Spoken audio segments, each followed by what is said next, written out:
Welcome to the Born Unbreakable podcast. We are your hosts, Coach Dez and DJFNA. We are well into February and excited to be back with another episode. I know it's been a couple of weeks, but one, it's been crazy busy, and two, it took us a minute to set up our new podcast studio. Yeah, we have a new studio. I know those of you that are listening are like, I can't see the studio, but people who are watching, we had to do this because we were in the living room for a little bit, and every time we had events or parties, we had to break down, set everything back up. I was getting tired of it.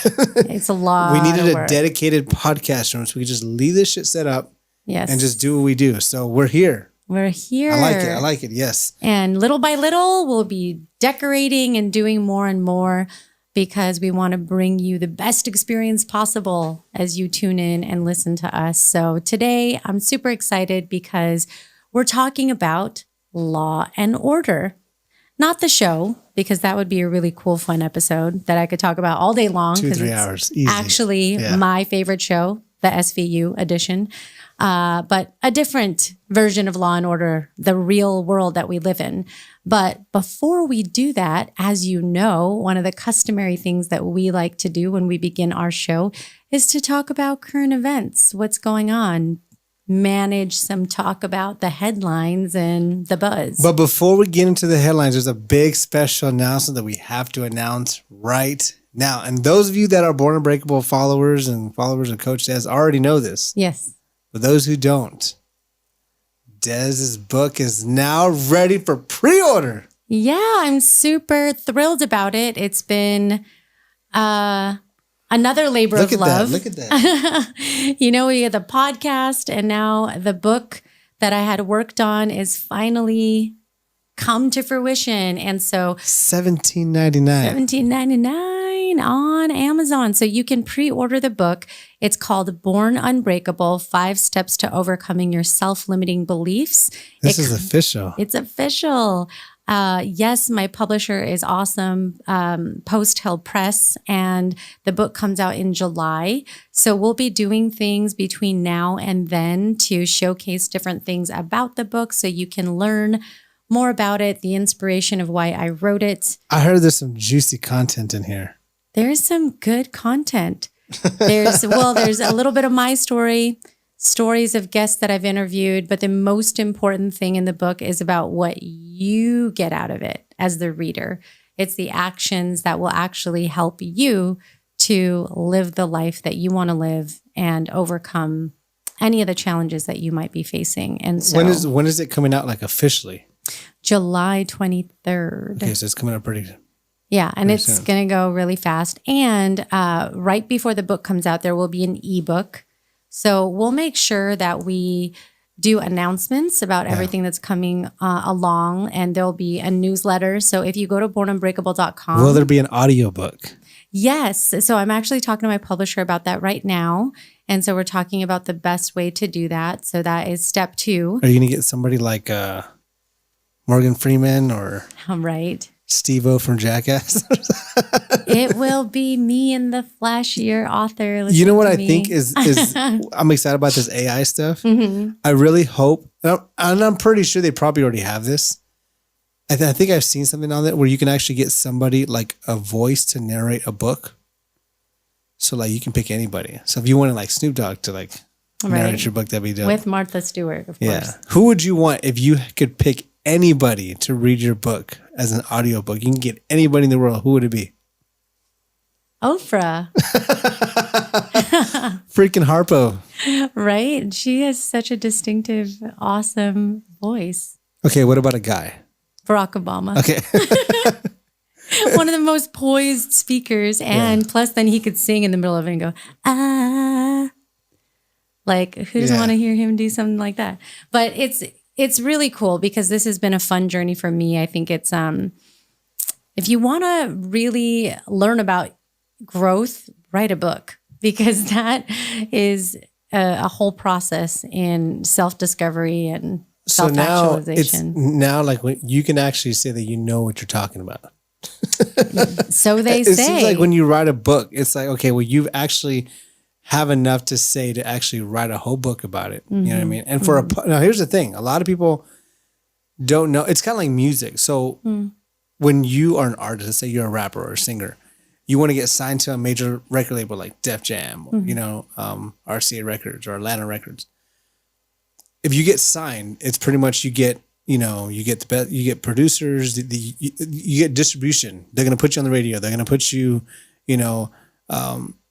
pay to do your music video, all that. So you get like a backing. Now you could be an independent artist, which a lot of people have been. Put that thing out on. There's a lot of stuff like TuneCore, all these little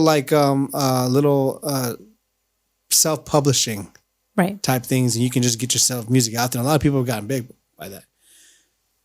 But how important is it that you have a publisher? Because a lot of people can go out there, spend 10 G's, get it ghostwritten, self-published out there. You know what I mean? But how is it a big deal that you got a publisher? For me personally, I think every person is different, but you can self-publish, you can do a hybrid publishing, or you can do traditional publishing. And I wanted to work with a publisher because my intention is to write more books.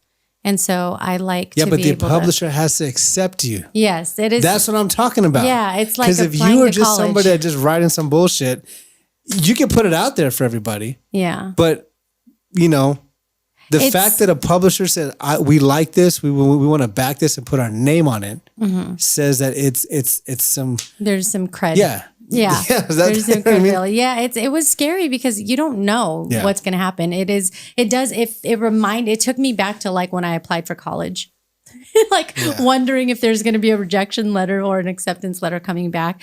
But you essentially have to pitch your book. There's all these elements and components that you have to put together to say, here I am, and this is why you should choose me to be an author on your, publishing list. And I talked to the actual person. Well, I got a few offers, and it was difficult to make a decision. But when I spoke to the man behind Post Hill Press, he was such a straight shooter.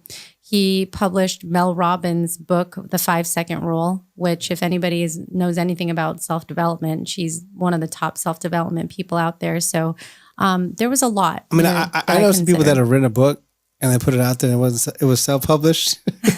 And they got all their homies to go buy the book and they were, I'm fucking Amazon bestseller. You know what I mean? Like, it's all right. You bought that shit, but there's a lot of finessing out there, as they say, Yeah, no, but this is really exciting for me. It's a journey that has been in the making that I've always wanted to do. And it was just the right time came about when I decided to get a writing coach and join a program and, go through the whole process. So it's here. That's good.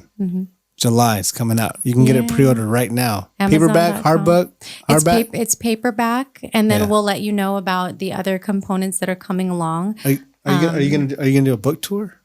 Yeah, that's what we're going to be putting together, so people can tune in to learn, more about it, more the details behind why I wrote it, and what you're going to get. What kind of tour?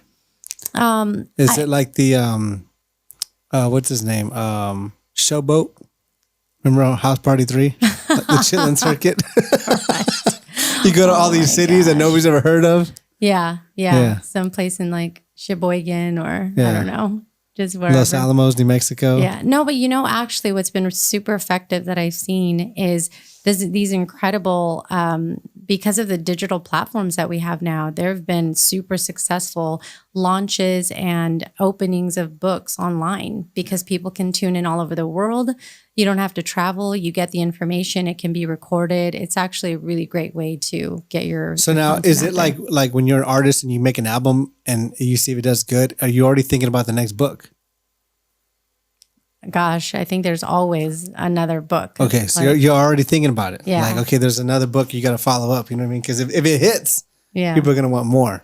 Absolutely. Where's album number 2? Yeah, I know. Where's the slow jam tracks? The slow jam edition. Yeah. So we're going to a major high. You released your book. It's out there. It's been published now. It's pre-order. You've gotten a lot of good feedback from all your friends and people that your colleagues, even at your job. Yeah. You've been to a couple, speaking to some clients, and they're like, "Oh my God, the Dez is an author. We're gonna put all the information out there." It's really cool. Which is kind of funny because it's like yeah, it's your work, and you don't want to kind of like it's self-promotion conflict of interest type of thing. Weird, but I am a national speaker and I am an expert on certain topics, and so I go and speak to clients on these topics. And when I have private conversations with leaders of an organization, now, even though it may be a conflict of interest, doesn't it make it better for your company to be like, "Hey, man, like one of our employees, or that we're sending out to you, wrote a book." Doesn't that kind of like help out the company too? Most of us, shouldn't that go on an email for the whole company? Most of the people that do a lot of speaking have written books, and so it's actually great for our credibility because I feel like I'm in a league of people who have also written books. So I am not the only, and that's actually feels great to be a part of that group because we are very passionate about what we do. Other people in your company have obviously written books. Mm-hmm. They're authors as well. Do they push it out throughout the company? Yes. Well, and because they were published through the publishers. Damn, you didn't go through your company? I didn't. This was, this for me was a lot more personal. You're like Dr. Dre right now, like leaving death row. Yeah, this was a little bit more personal. So it wasn't intended to be tied to my consulting, although I think just as an individual, when people meet me, I think Oh my God. Sorry. I was trying to turn the phone off. And then we got a little Ashanti or something. A little Shanti Happy. Yeah. We gotta make sure that doesn't get copywritten. But yeah. Yeah. So okay, so let's take you on a super high. Now let's bring you down. Let's crush your whole my soul, right? My now, soul. We live in Las Vegas, and Super Bowl 58 was just here. Coach Dez, aka Little Dez, is a 49ers fan from the Bay Area. Yes. Man, was that devastating. Well, and here's the thing. So, man, was that devastating. People have to understand, and you all who know me, follow me, know how much of a diehard fan I am. And this isn't one of those like, oh, I decided to watch football like yesterday and I started to like it. I was born, into a family that has its own empire of like the most faithful fans on the planet. Like half of our wardrobe is 49ers gear. And so for us, I was growing up during the era when there was Joe Montana, Jerry Rice, and Steve Young, and all of these players that, wow, it was amazing to see. A couple years. Okay, so let's go back like the last couple of times they're in the Super Bowl, right? You had when they were at Baltimore, right? Colin Kaepernick was the quarterback. Colin Kaepernick. But it was Ray Lewis. You know what I mean? It was like, that was a devastation. And then the lights went out. Yeah, I mean, there was so many. And now you go fast forward to Kansas City a couple years ago, and that was like, okay, Garoppolo was there. Mm-hmm. They were winning that game, I think, right? And then they kind of came back, and then so now take it to this time. This one hurt the most. Why? The most because they played well the entire game. Yeah. They were fucking on point. There were so many things they did right. There were so many more even for things. Brock Purdy being a little rookie quarterback, a rookie like year quarterback, two, he did pretty good. Last pick in the draft, Mr. Irrelevant. Yeah. They were in tune. They were in sync. They did more things right than they did wrong. There were some things. I'm not going to sit here and say there wasn't a list of things because there always is. No, but there's mistakes in the game. But I think that's what it comes down to. In games like this, it comes down to like the clutch moments. And that's what it is. You're talking about 3 hours, and it's painstaking for me. Like I had to sit alone and not talk to anybody because I was so engrossed in just. You got some edibles, right? I had to do something. I just, and it's not a normal thing for me, so that was even made it more difficult. But it was. It was an exciting game. And so here's the other thing I want to say. So Kansas City, right? Yeah. Not the greatest game as far as when you watch the first 3 quarters, how they played wasn't like, wow, this team is fucking on fire, kicking ass. But they know what they're doing. They've been down this road before. Patrick Mahomes, Kelsey, they did everything they needed to when it counted. Yeah. So when it went into overtime, they knew what to do and they knew exactly how to do it, and that's what mattered. I think that's what makes great things great. And you can talk about Tom Brady. You can put him in the conversation like this. It's just get us within reach, and we'll win the game. And Tom Brady in his era, he would make fourth quarter comebacks so much. He was calm, he was cool, he was collected, and he just knew how to play the game. And he had an incredible synergy with Bill Belichick, and that's the same thing. You got to see the team. We went to the opening night, which was really cool. That was awesome. That was one of the coolest experiences. Living in Las Vegas and the Super Bowl being here was just very awesome because, I come from a small town. You come from the Bay Area where they have had the Super Bowl there, and they have the Raiders and San Francisco Giants. You know what I mean? All these big sports town. You know what I mean? Where I come from, it's just small. We had like Major League Baseball where it was like, oh, hot dog night. $1 hot dogs. Come on out. Well, the highlight was like, oh, they're gonna do fireworks after the game. Right. And then we had like a little hockey team. It was like a roller rink, and then we had like a little ice hockey team. But and we did have I think the biggest thing in El Paso, Texas was UTEP. It was like the college. Yeah, so college football, it was good, but every year Glory Road, the movie, right? But every year it was like a disappointment. I know there was a little stretch where we did pretty good. We went all the way to the conference championship and then lost. But like college football, UTEP is like the biggest thing. Yeah. Living here in Vegas and having the Super Bowl here and just seeing that. Yeah. Seeing everything just come alive. They did a great job with everything. Yeah, it was so great. It was really good how the NFL worked with Las Vegas, and they just made it happen. There wasn't any major incidents that they've seen. They did a lot of events. It was cool seeing them put the CBS Sports, the sports analyst, station kind of right there on the Bellagio fountains. All the decor around the city. It was really great. It was really cool. It was tremendous. And then I don't even know if they did an opening ceremony. They've done that before. I know they do media day, but the way they did it was really cool. Yeah. We went there for like $15 each. It was like 14. But we were right there. We got to see the players come in. Yeah. And that was really cool. And listen to their interviews, crystal clear. You could listen to all your favorite players' interviews. We saw the Blue Man Group perform. Next time Vegas is in town, we got to go Super Bowl. We got to go. It's just really awesome. And I have to say, because I am a transplant, you've been here a lot longer than I have. It's incredible to see in such a short period the Aces, give the city this great energy. And then you had the Stanley Cup with the Golden Knights, and then you have Super Bowl held here. Formula One was just a few months prior, and we are a sports town. Yeah, it's great. And then there's all these restaurants and bars that are turning into the place of there's certain ones you go to for your team. Yeah, man, it was star-studded. So star-studded. Everybody was crazy. They ran out of space for private jets. It was insane, which I feel like in the next couple of years, they're gonna be building like more spots, or maybe like an airport, like out in Nellis or somewhere, just to be like, hey, can we park our private planes? Because it's gonna get bigger and bigger. Yeah. But no, that was really good. Super Bowl, the city, everybody did really good. Yeah. Awesome. I'm pretty. From what I heard, Roger Goodell said great things about the city. So that was really good. So hopefully they come back, and I'm pretty sure they will.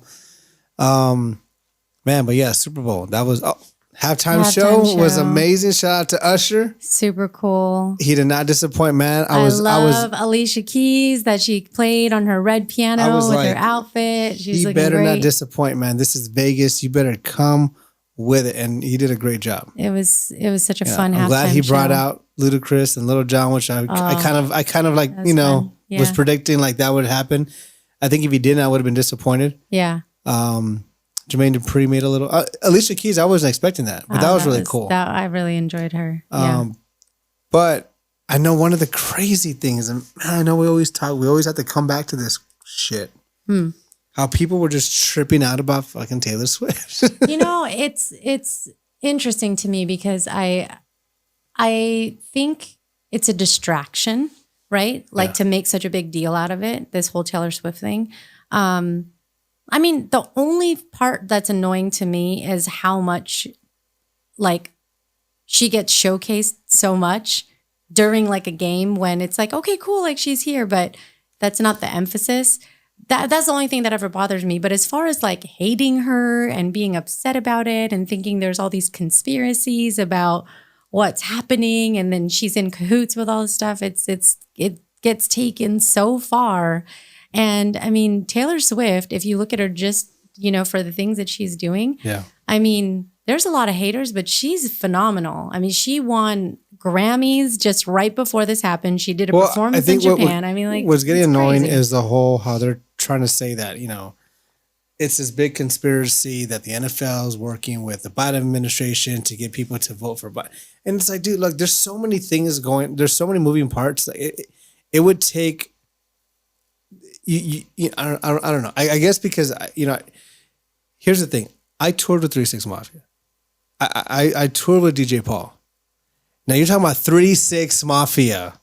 You know what I mean? 666. They were like, horrorcore rap. You know what I mean? Everybody was like, oh, you're devil worshippers. You got to be Illuminati, all this stuff. I've toured with these people and seen all that crap online. And then when you're touring with them and you see DJ Paul, we're out to eat and he sits there like any normal person, prays before he eats, and there's nothing. It's like, I think people don't understand that it sells records. You know what I mean? Like you have to be controversial. It's a brand. Yeah. It's a brand. So 3 6 Mafia, yeah, the more shit that, they talk about, and of course, back then in the 90s, in the 2000s, it was like, I mean, even Kiss. Remember when Kiss came out? It was like, oh my God, they're like devil worshippers. You know what I mean? They put the paint on and all this stuff, and they do all this crazy stuff. Elvis was like, really bad for, swaying his hips. So it's just, and then you look at this, and it's just like, But here's the thing I think about Taylor Swift and the NFL. If you have someone like Taylor Swift bringing an audience, millions of people, you have Kelsey jerseys go up in sales. You know what I mean? You have people that didn't even watch football now. It's, of course, there's a lot of things that are money driven. Every sport is money driven. Corporate. You know what I mean? America people. Now, now everybody didn't like the Colin Kaepernick thing. They thought it was bringing bad attention to this. But now, okay, so what do you want? So all these right-wing people that are talking about Colin Kaepernick, like, oh, we don't want to see, protest during a game and all this stuff. Okay, here's a pop star that just comes to the game and bringing a lot of audience and bringing more money and bringing more attention to the NFL. To the sport. Okay, man, like obviously you guys are just like, nothing's going to satisfy you. Yeah, well, it's interesting. Now here's the thing. What if Donald Trump just showed up to the game? I mean, there's a lot of different controversial things that could happen, I guarantee right? they wouldn't say, oh, why do we have the president coming to the game? It's a big distraction. No, they wouldn't, Right. But, I get it. It's this whole thing where, people who are Trump supporters, you know what I mean?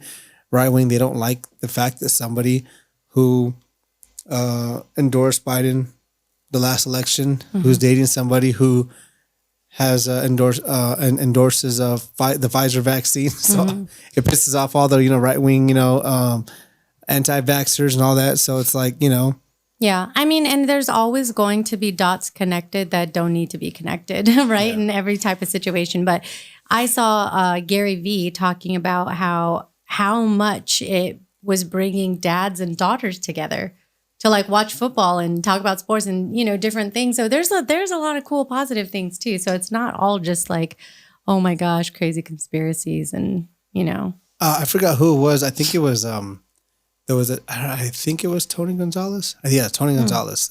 He was talking about, he was at an airport and some young girl came up and said, hey, are you Tony Gonzalez?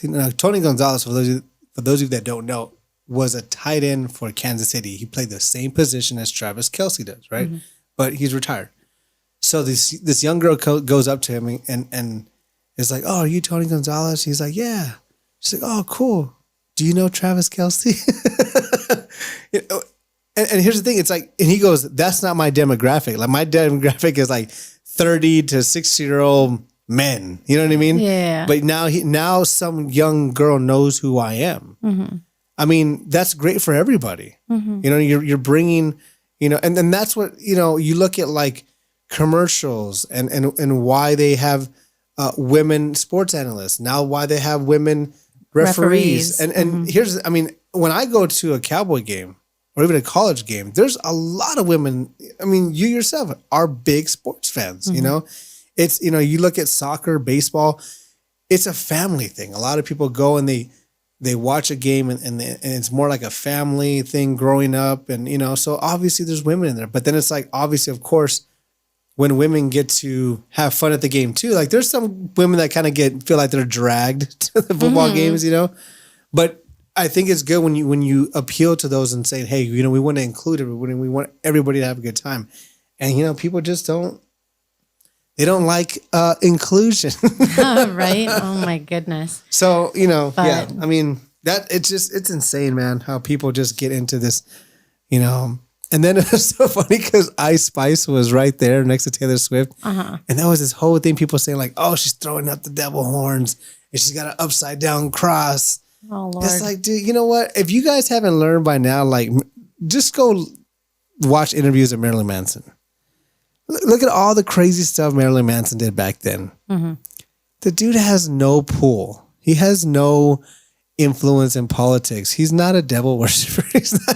He's just a normal dude that understands that, you know, if you use all this. And I remember there was this one guy that was like, you know, oh, you know, Little Nas X, you know, before he was like big, he was like doing cool stuff for kids. He had a look, but now all of a sudden his video, he's got like he's sliding down the pole down to the devil. It's like, dude, it just, people know that you're going to talk about it, hate about it. And I think a lot of artists do play into this whole like, well, let's do this stuff because they're gonna say, oh, with the Illuminati and all this stuff, and right. I sold my soul to the devil, because they're gonna talk about it. Yeah, and all you're doing is just pushing, you know, their brand. It's publicity. You know, it's a whole, you know, bad. What is it? Bad publicity is good. Is good. Yeah, you know what I mean. So any publicity, right? Yeah. So.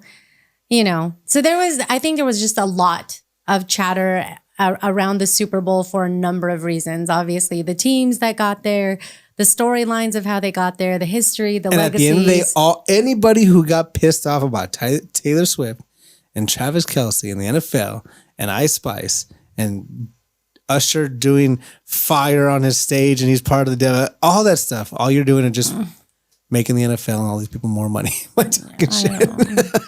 Like, it's funny. It's funny how people, and you know, and I want to segue into this, okay? And this is where, like, okay, here's the thing. I am not a lawyer.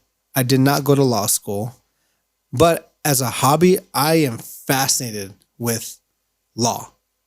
I'm surprised that because I majored in political science, and every time I have conversations with Aaron, I feel like he would be one of my fellow students. If I could go back, I probably would. I should have did something because I didn't go to college. I would just straight into I went from high school to ballet tights. So I mean, I you know, but if I could go back, I would definitely, you know, be you know, want to do some sort of law, political science, or even just you know, law, because it's something to me that's very fascinating. Because I think what it is, because when I was younger, at lunchtime, my dad would come home for lunch and he'd watch People's Court and then obviously Judge Judy, right? Now this is just basic, you know, civil court, you know what I mean? But when you watch this stuff, right, you see regular people just make stupid mistakes that don't understand anything, you know?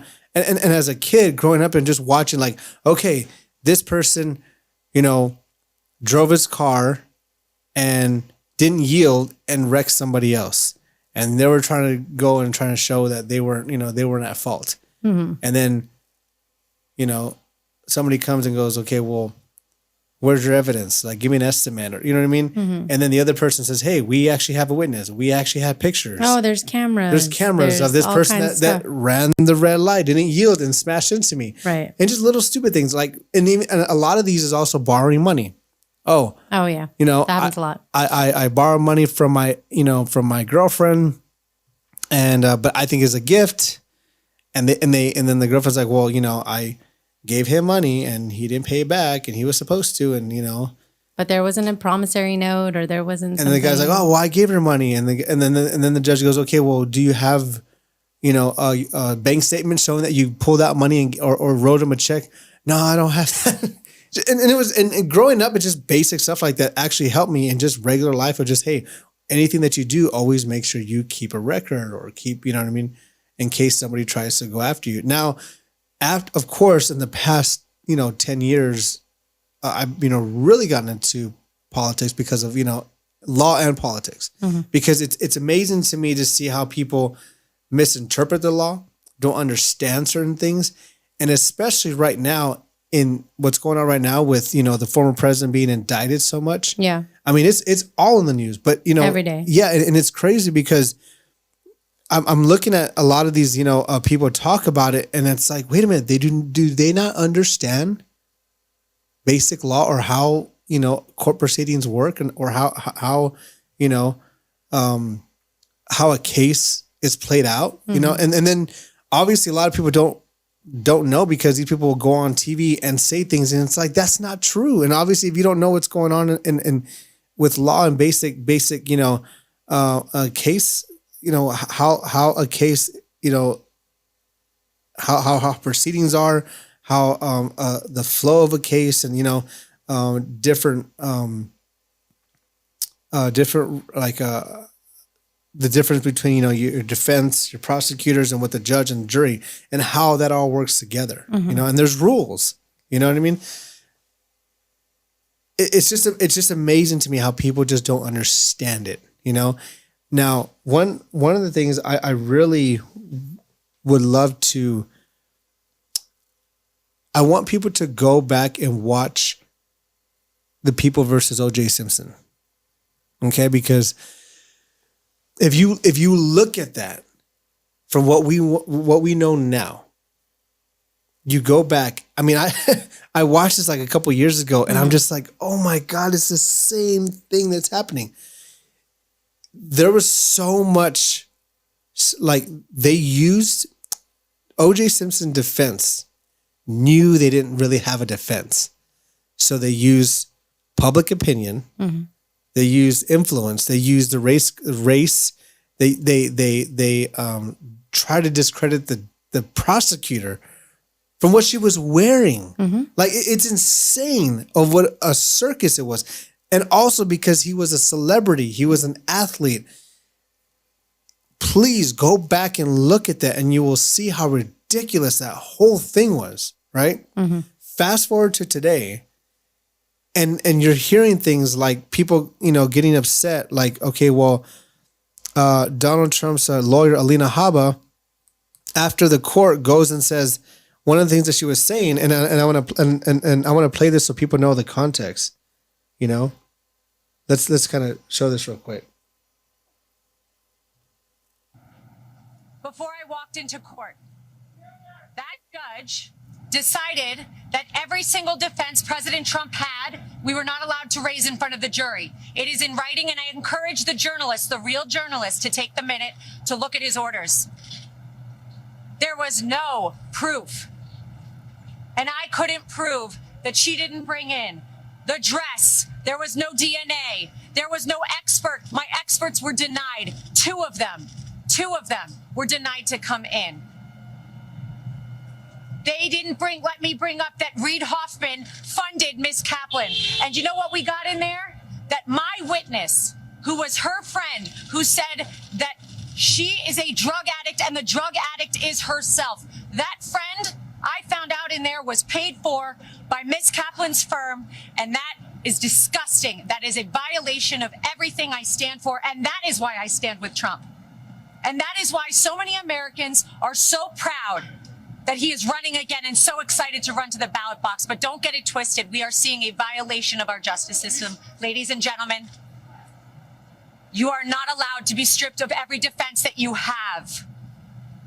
You are not allowed to be told that you can't bring it up. And imagine a point where a judge tells the lawyer, before your client, the former president of the United States, the leading candidate and obvious nominee for the Republican Party, before he takes the stand to defend himself, Ms. Habba, tell me the questions you're going to ask in open court and tell me exactly what he's going to respond. And then edited my questions, edited the response he was allowed to give. And guess Okay, there's so much to unpack about. One thing I want to point out, okay? She says the judge did not let me answer certain questions. Okay, so here's the thing, just really basic. If you go to court, okay, and you're indicted or you're arrested or, you know what I mean, you're charged, okay? You have a defense and then you have the prosecutor. Before, there's preliminary hearings. There's what's called discovery, where both parties, believe it or not, people, and trust me, this is real, you have to share each other's evidence. You can't just bring evidence the day of the court. The defense has to show evidence to the prosecutor. Prosecutor has to show evidence to the defense of what they're going to defend. Because well, that's part of the preparation. Yeah, and the judge, all three parties have to agree on. And here's the thing: if I broke into your house, okay, and I stole something and left, okay, the crime is me breaking and entering and stealing from your house. Okay. You cannot, if I'm on trial for that, if you're trying to prove that I broke into your house and there's a jury, the fact that let's say if I did drugs, that's irrelevant. Okay. A prosecutor can't say, well, he went and he uses drugs all the time. The court and the judge would say that's inadmissible. That's irrelevant. Okay. Before he was there, he was making out with some girl and cheating on his girlfriend. That's irrelevant. That has nothing to do with the case. And in law, when you're trying to prosecute somebody, you can only, whatever they're being charged, you have to prove just that. Any other thing that you can't say, you can't kind of bring somebody's character unless it was, okay, well, this person has a history. Now, if you want to say, okay, this person has a history of breaking into stuff, and you bring maybe a family member and say, hey, we have your cousin that said you broke into their house. Okay, that's relevant. But you bring a cousin that says, well, he's a drug user. That is irrelevant, and people don't understand that. So when she's over here saying, well, the judge didn't, he says, what are you going to ask? What questions?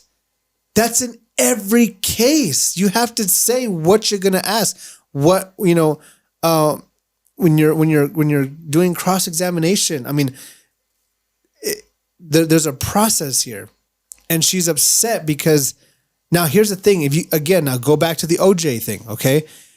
When these people would go on to press conferences, they were saying stuff like, oh, the prosecutor, she's young. She doesn't know what she's doing. Look at her. She looks ugly. And it was crazy because in the point of that series, OJ versus the people versus OJ Simpson, like the head DA was telling the prosecutor, maybe you should change your outfit. And you're like, what?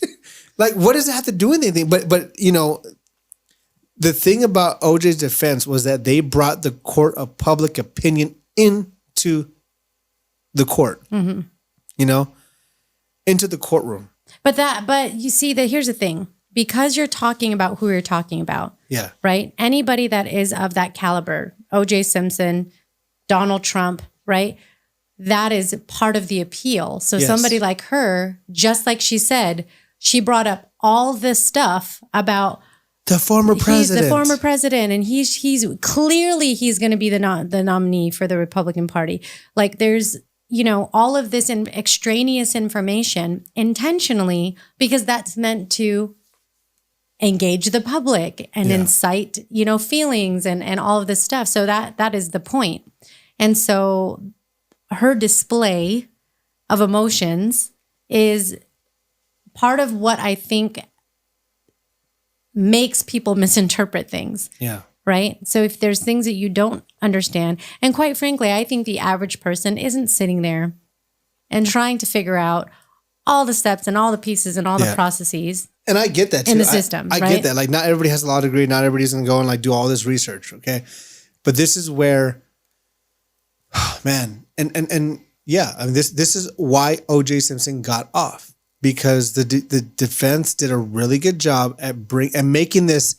It went from this was a murder scene, this was a murder charge, to now this is a black and white thing. Huge. Okay. And it was crazy because and every once in a while I'll go back and put reaction to the O.J. Simpson verdict, right? And I remember seeing Oprah. She did a whole thing where she showed, and you saw how everybody was split, And now here's the thing that I really want to bring this up to people who are right wing and who are Donald Trump supporters.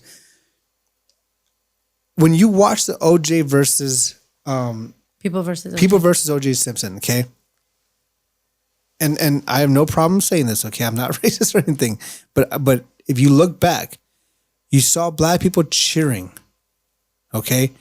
They were cheering, okay? Now, I like when Chris Rock, the comedian, around that time, he came out and said, everybody was cheering. We won, we won, we won. What the fuck did we win? You know what I mean? And he was like that, that he was like, he pointed out, if O.J. Simpson was a bus driver, he would have been charged. You know what I mean? But that was about fame. You know what I mean? He had money. He had a defense. He had all these people that went and made sure they got court. They changed the whole thing to be about race and not what he did. And you see, you're like, okay, you when you see people cheering. Now, mind you, I get it. The reason why people were cheering was because around that time too, you had the Rodney King. So black people were upset, saying, okay, all the shit that we go through, and then you have Rodney King, and now you have O.J. Simpson on trial. So yes, I think for them, it wasn't that they were, stupid or I think there was just a lot of mixed emotions, but all that, culminated. You have all the stuff that happens, right?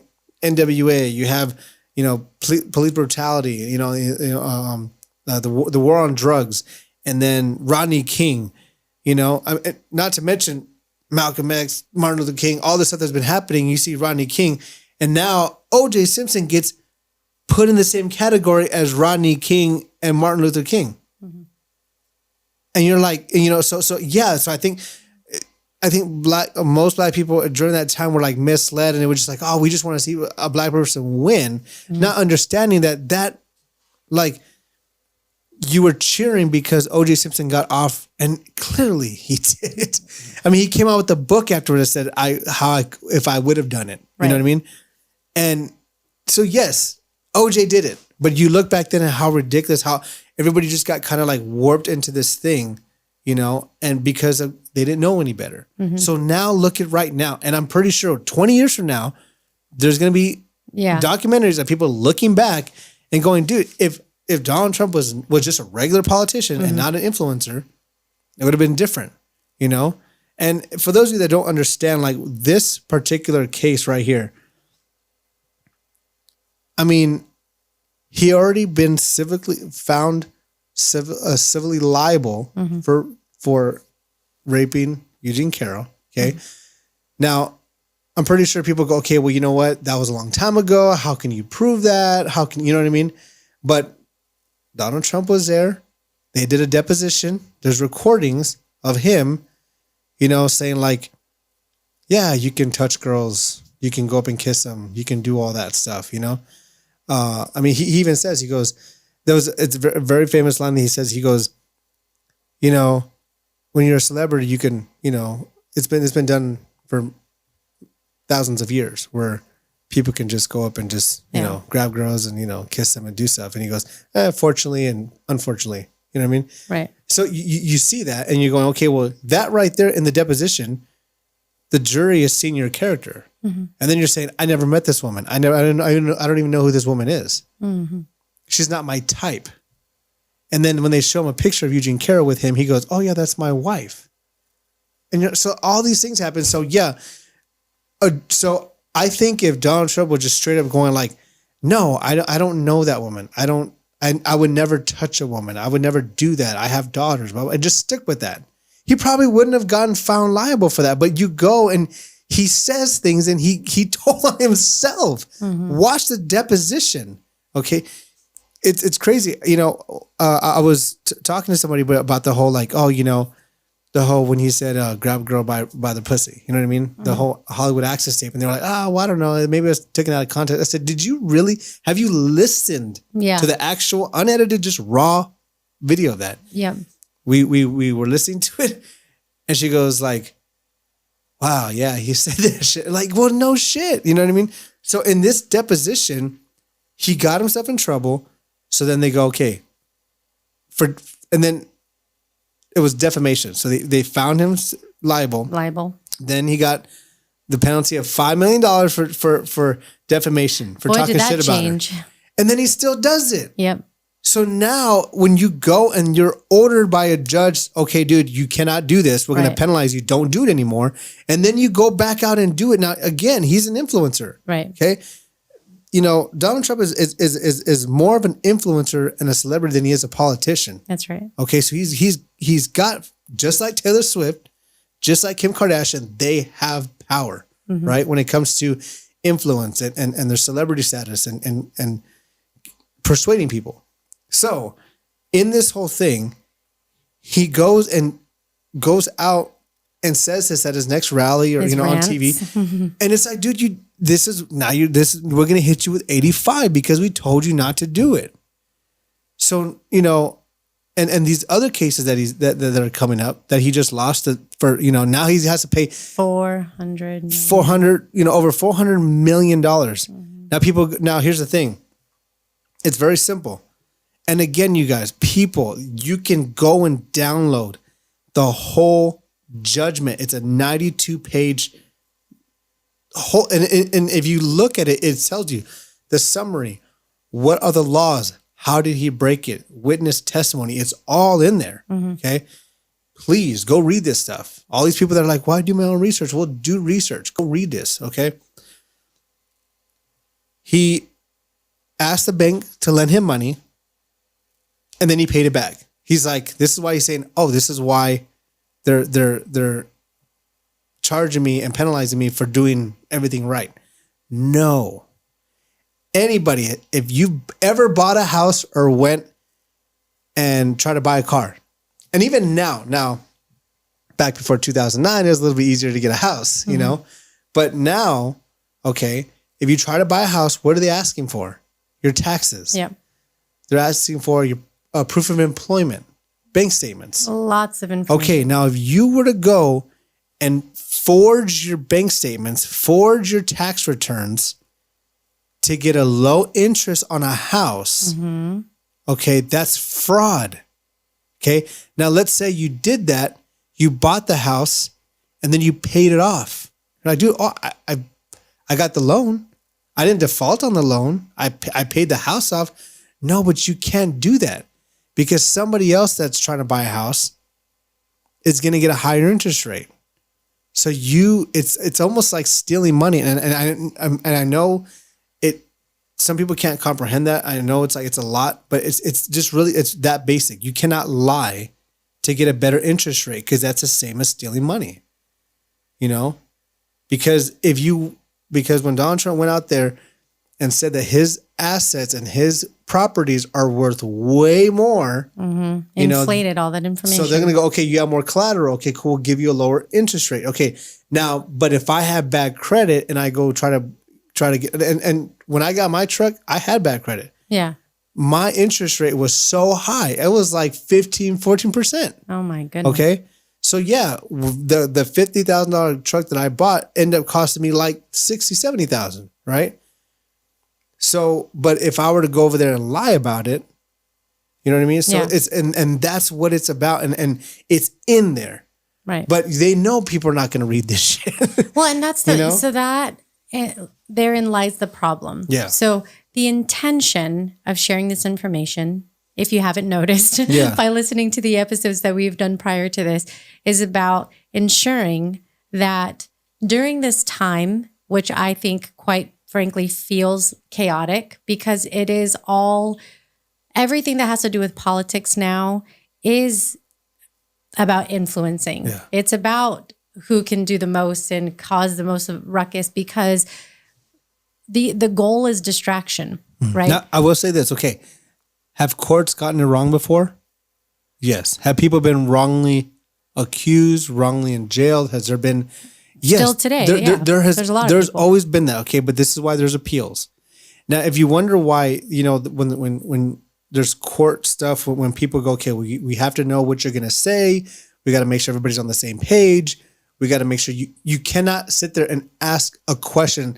Like, for example, if they're talking about Donald Trump, in this whole case of fraud in New York, inflating his assets, okay?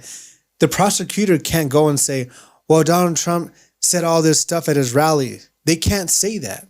Like, they can't bring stuff like that because it's irrelevant. If they would do that, the jury has to be... Stick with the facts. Yes, you cannot, you can't, taint the jury. You can't go and talk about Donald Trump's character on a fraud case. Okay, you can't do that. It's like the jury has to go and hear all the facts of that charge, not about anything else. So when they make a judgment, when they come to a verdict, it's fair. Mm-hmm. Now, the reason why the judge oversees all this because they want to make sure that if you appeal it, now when you appeal it, people think, oh, well, I don't like this judge or what he says. We're going to get it's like we're going to get a second opinion. That's not an appeal. That is not an appeal. The appeal is not saying, oh, well, I went to my doctor and I didn't like what he said, so I'm going to go get a second opinion. That's not what it is. An appeal is basically saying, okay, when you appeal, you want to make sure that you're going to that the higher court, a Supreme Court, either in that state or the federal Supreme Court, whichever one, because there's levels. Okay, but let's just say it just goes to a Supreme Court, a higher up from that judge in the state or they're just going to look at the case and make sure there was no errors. Okay, that there was nothing that there was nothing that they okay, well, they found that maybe somebody had lied, like one of the DA's witnesses or somebody, got, was lying or something. If they find something wrong with the case or let's say the DA or the judge didn't play by the rules, then the case can get dismissed or retried. Right. It's not saying, well, I don't like that judge's ruling. I'm going to go take it somewhere else. Yeah. You know what I mean? It's about the data, so, information, the evidence, the analysis. So I'm sorry, guys, but please read these. And it's public. It's public information. Anytime there's a judgment, you can go over there and download the whole thing. And you can read it for yourself of why a jury or a judge made a judgment. Now, here's the thing.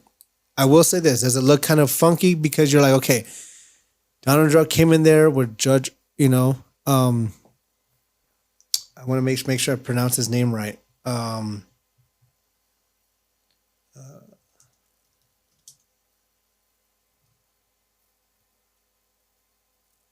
Engoron, okay? Arthur Engoron, Judge Engoron, okay? He was getting a little frustrated with Donald Trump and his defense. Okay, there was a lot of, because there was just a lot, after they would have court hearings, Donald Trump would go on TV, go to his rallies and talk shit. Mm-hmm. Did you piss off a judge? Okay. Did he say, okay, well, you know what? You said all that shit, so I'm gonna come, I'm gonna go like the highest, you know what I mean? Or give you the biggest penalty. Yeah. Probably. Okay. But when you go to court, if anybody got in a speeding ticket, okay, would you go into court and saying, fuck you, judge, you don't know what you're talking about? You wouldn't say that to the judge who's going to decide your fate. Yeah. You know what I mean? Who can possibly say, hey man, was this your first, second time? You say, look, man, I'm sorry. Okay, you know what? All right, I know you did this 3 or 4 times. Just go take traffic driver's ed and we'll dismiss it. Yeah, but you know, you're not going to go be disrespectful. So yes, did he piss his judge off? Probably. But I guarantee you that judge did everything. He made sure that he did everything right. So he knew it was going to go to appeals. So a higher circuit, Supreme Court wouldn't go, okay, well, you missed this and you were trying to be unfair. No. Yeah, you don't piss off a judge. You don't do that. But but the thing about it, and this is what people have to understand when we talk about somebody like Donald Trump, track records matter. Yeah. And history matters. And so, the reason like you were just bringing up history, right? Yeah. With OJ Simpson, and 20 years from now, someone's going to bring up what we're talking about. It all matters, right? And that's the thing is like, we have to look at the kinds of things that happen. And if we want to evolve as people and as a society, we have to use these examples to get better and grow better. But we're in a society right now that stagnation is a norm. Yeah. And the lack of desire to research and understand is a norm. Yeah. And it's unfortunate. And whether you support Donald Trump or not, I am glad that we do live in a country that has a justice system, that has rules, that has, appellate courts, that has Supreme Court, that has multiple judges. There's a process here. There's jury because, whatever you think of Donald Trump, everybody deserves due process. He's allowed to come in and bring in his evidence. You know what I mean? He's allowed to, his defense is allowed to say, what evidence do you have against me? And let's try to explain that. Okay, so everybody, whether you're Democrat, Republican, white or black, Crip or blood, whatever. There's always everybody has the same process. So I'm glad that we do have this so that everybody can see the truth. And you know what? I know some people still will not believe a ruling. Are there judges out there that make bad rulings? Yes, there is. But you know what? There's some people that go to a judge and there's a ruling and they don't have money to fight. Now that's the problem. Okay. If you have a lot of money, you have a lot of money to fight and against a judge who may be being biased or maybe have it out against you. You know what I mean? But if you don't, a lot of times a lot of these people that don't have money who get a public appointed an attorney, a public defender, it's like, they don't make a lot of money. They're just going to treat your case because they have a bunch of them, So yeah, or I think that one of the things that in America, if you have a lot of money, you can hire a better defense. And that's exactly what happened with OJ, Now, in this case, Donald Trump has the money and has people that, and I think maybe because he's getting these bad lawyers because nobody wants to be attached to that. Because there's already been lawyers that he has, Rudy Giuliani and the other one, that are already been disbarred or have been suspended, because for breaking the rules of law.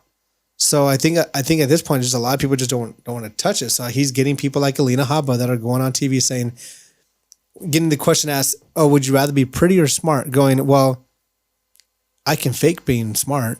Right. Of course I want to be pretty, So that's the kind of, so I don't know. It's crazy. There's another interesting thing that's going on right now that has to do with the prosecution of Trump. And you have some... Man, you know what? That's a whole nother thing. Maybe we could do an episode on that because I still want to know like how that plays out. We're talking about Fani Willis in Georgia, who is the DA who is prosecuting the prosecutor for the Trump case down there for election interference. That's a whole bunch. That's a lot of mess. Now, one thing I will say about that one, you got people who are following the Fani Willis, right now their proceedings are more on inappropriate behavior, in a relationship of something a like prosecutor that she hired. So, I really want to do more research on that just to make sure, because it does look bad, but there seems to be already just irrelevant, And again, here's the thing I will say. If you're Donald Trump defense team, if you do not have a defense because they got you on tape asking to interfere with the thing, of course, if you're a defense, you're trying to find something. You have to. So the fact that they found this, they're doing their job. They're doing their job trying to do as something. Defense attorneys. It's trying to find something, because anytime when you're a defense, anytime you have a prosecutor has a witness or an expert, you just want to try to disprove them, make them discredit them, and say, well, that DA is not good because she's does some shady shit. Right. So, I mean, kudos to his defense team for finding something, and that's way better than what Alina Habba has been doing. Right. You know what I mean? So, So, Aaron, what would you say is the moral of the story today? What is your main message to people who are listening? And what would you want them to take here's away? the thing. Right now, a lot of people are just worried about paying their bills. And I get it. A lot of people don't have time. You know, now a lot of people can argue, well, a lot of people watch Netflix. A lot of people watch fucking porn. You can do an hour a day to just brush up on just law or read the actual documents, you know? But I get it. So a lot of people they're just not interested in that. It's easier to go to news, to social media, To Facebook. to find somebody that's going to go. And again, here's the thing, like, you know, and I don't ever want to be a part of that. We're just a clickbait. Like, you know, I'm just here to persuade somebody to be against Donald Trump. You know what I mean? My thing is just, you know, when, you know, you have laws and the Constitution and rules and they're being broken or misled, that's not right. So, you know, I know it's hard, but this is something that we always preach. Like, you know, you want to try to get multiple. And here's the thing, just, I think for everybody, just start with trying to get, because I'll do the same thing. I will go and listen to right-wing media and right-wing podcasts to see what they're saying. You know what I mean? To see, okay, well, and not just to see, like, you know, to go against them, but just to say, okay, maybe they're thinking of something, like, why are they thinking that? Maybe they're coming from a different angle, you know, and just to kind of understand it. But I always try to do both because I want to make sure, you know, that I'm hearing kind of both sides of every story, you know? So I think maybe just start with that. Just go, try to diversify your where you get your news and your information from. But you guys, it's all right there on Wikipedia. You know, you can download these court documents and read everything. I know it's a bunch of like law, just, you know, terminology. Yeah. But, you know, just it's not that bad. I mean, you can pretty much go through and read everything. But the know? point is that it's available to It's you. available. The information's right And there. it's free. Don't be lazy and It's just let these people accessible. come on. Trust me, Alina Habba is getting paid. She has to, just like O.J. Simpson's lawyer was paid to find a way to discredit the DA and the prosecutors.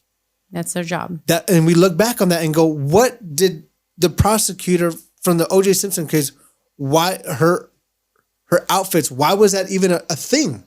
You know, why was, because O.J. Simpson's black, why was that a thing? You know? Like, The thing, because yeah. people make it a thing. Yeah. So, but that was the defense. I want people to understand that right now, Donald Trump defense attorneys, they don't really have a defense. It's hard to represent him because he will go on a deposition and say the things you're not supposed to say and incriminate himself. He's a loose cannon. As a defense attorney, you're just trying to find something. So you're going to come out as a lawyer because you just lost and say, I stand with him.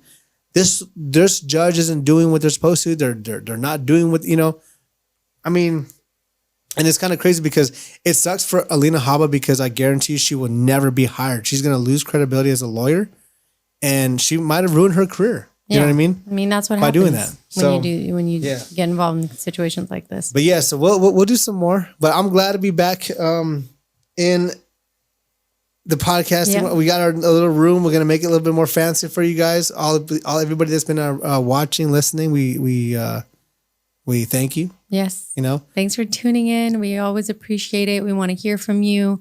You can hit us up. yeah. You can go to our Instagram, so follow it, Born Unbreakable. And Coach Dez right there.